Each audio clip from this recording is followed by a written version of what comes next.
Dahil sa gusto namin magamot ang halimaw na ito, kaya dinala namin siya sa albularyo. Biglang sintok ni Ninong ang halimaw at biglang natumba. Balik mo kung kamay sa kanya. Ako bahala, ibabalik ko to ngayon din. Ikaw na bahala ng inom. Mga bata, tingnan nyo, baka... Jibis, Ano na? Mga bandito. Wala pa sila? Ano kayo? Hindi mo. Sinusok niya eh. Ninong, tama na! Nasasaktan na siya. Saan yung bahay nila ng Ninong? Ito. Ayun po sinong ninong ko. Sigurado ka bang sinong Ninong to? Oo to. Nong, ikaw po ba sinong Ninong? oo, bakit? Talaga yung... Oo to. Hindi ako napagamot. Nanuno ako. Sinusok nyo na yan. Teka lang, Gamutin nyo na. lati ko na. Ano ba siya lang? Dahil sa gusto namin magamot ang halimaw na ito, kaya dinala namin siya sa albularyo. At sa paggalaw ng albularyo at ginamot na siya, laking gulat namin, nag-iba na siya ng anyo, naging mabangis at naging mukhang Maria Labo. Kaya dali-dali kaming natarantang kaming lahat. Kaya ginawa ng albularyo ang lahat ng kanyang mga kaya, pero wala talagang lunas sa halimaw na ito.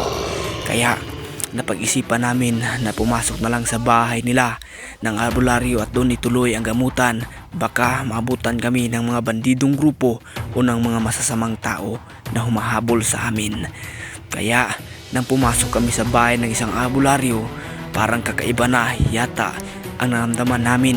Parang may mangyayaring masasama dito sa bahay ng albularyo, kasi hindi namin alam kung sakop ba ito o kasamahan ba ito ng mga bandidong grupo. Patuloy pa rin ang paggamot ng albularyo. Pagdating namin sa loob ng kanyang bahay, hindi niya talaga kaya na gamutin ang halimaw na ito. Sobrang bangis, sobrang lakas, at napag-isip ng albularyo na kukunin niya ang kanyang sandata at kanyang kapangyarihan para tapatan ang halimaw na ito o para magamot niya agad. Kaya naghintay lang kami ng ilang sandali. Paglabas ng albularyo, laking gulat namin, naging Iron Man. Jibis, open the mask. Uy, sino ka?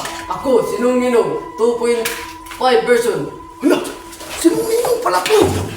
Yan yung pumasok dun eh. Ito, di ba? Ito, di ba? Albularyo yan. Bakit naging Iron Man? Kaya nga, ano nangyari? Hindi na lang to. Maraming katanungan sa mga isip namin kung bakit naging ganun si Mang Ninong, ang albularyong tumulong sa amin. Kaya hindi na namin alam kung masusugpo ba niya ang halimaw na ito.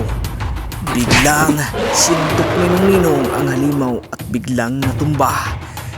Ang dating albularyo hindi naman ganyan, pero bakit ngayon nakasuot na siya ng maskara? Pero bakit niya sinuntok ang halimaw? Nataranta kami at nagulat. Bakit ganun ang ginawa ng isang albularyo sa halimaw? Bakit niya sinuntok? Pagalingin mo eh. Diba, sabi mo, pagalingin. Ngayon, galing na.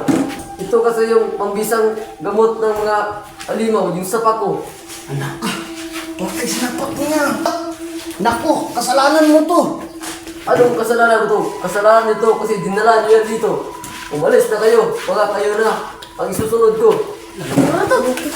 Teka lang, saglit lang. Dito muna tayo. Baka pwede mo usapan natin. Pagalingin mo na lang yan. Magaling na yan. Magantay ka lang ng 24 hours. Gagaling yan? Gagaling yan, magkaaling tao yan. Ay, oo, ayos. Sige. Ipaupo niyo. Upo niyo. Umalis na kayo sa lugar ko. Kung ayaw niyo kayo isunod ko. Ano niyo dito? Ninong, may isang hiling na lang kami. Ano yun? Pagalingin mo na lang po kasama namin. Halika. Ayoko nga. Bisan mo! Ayoko, magpagaling ka na lang. Ayoko. Ano tuntugin? Magtiwala ka sa akin. Bilisan mo. Kung gusto mong umaling yung kamay mo. Ano po ba bilis? Sige, labas. Now. Hoy! Nung ninong wag naman! Hoy! Loko-loko Tama to. lang ko. Loko-loko to si Nung Ninong ah. Di ba gusto yung maayos yung kamay niya? Pagalingin, ang sabi ko nung Ninong, pagalingin mo tong dalawang to. Hindi ko sinabing patayin mo. Pinagaling yan gamit yung kamao ko. Kasi nandito yung superpowers na makakaayos at makakawala ng mga bisa. Meron ba ganun? Wala naman to. Nung Ninong naman eh. Ang gusto ko mangyari nung Ninong, ibalik mo yung kamay niya, baka pwede. Ninong, balik mo kong kamay sa kanya. Akong bahala, ibabalik ko to ngayon din. Ikaw na bahala nung Ninong. Mga bata, tingnan niyo, baka... Jibis, Ano na? Mga bandito. Wala pa sila. Wala to. Ano kayo? Hindi mo. Sinusok niya eh. Ninong, tama na! Nasasaktan na siya. Ano ginawa mo? ayun na, pinagaling na. Tingnan mo, bata. Wala, magaling na to. Ayun to. Wala, amazing ah. Kaya mo palang pagalingin niya ng Ninong. Sabi ko sa inyo eh, kasi kayo, walang tiwala sa akin eh. Galing na nung Ninong. Ayos ah. Okay ka na? Bro. Bro. Umalis na kayo dito, baka madamay pa ako sa inyo. Yung Ninong, ganito kasi hinahantin ka ng Ninong eh. Papunta na siya dito ngayon. Kukunin niya halimaw na yan. Baka madamay ako sa pinaggagawa niyo. Pagkait pa kayo nandito. Umalis na kayo ngayon na. Yung Ninong, nakikiusap kami sa iyo. Tulungan mo kami. Kailangan namin magtago dito eh. Kasi yung mga bandito may mga baril yun eh. Pati si Ninong. Paano kayo magtatago dito? Yung itang ng bahay ko.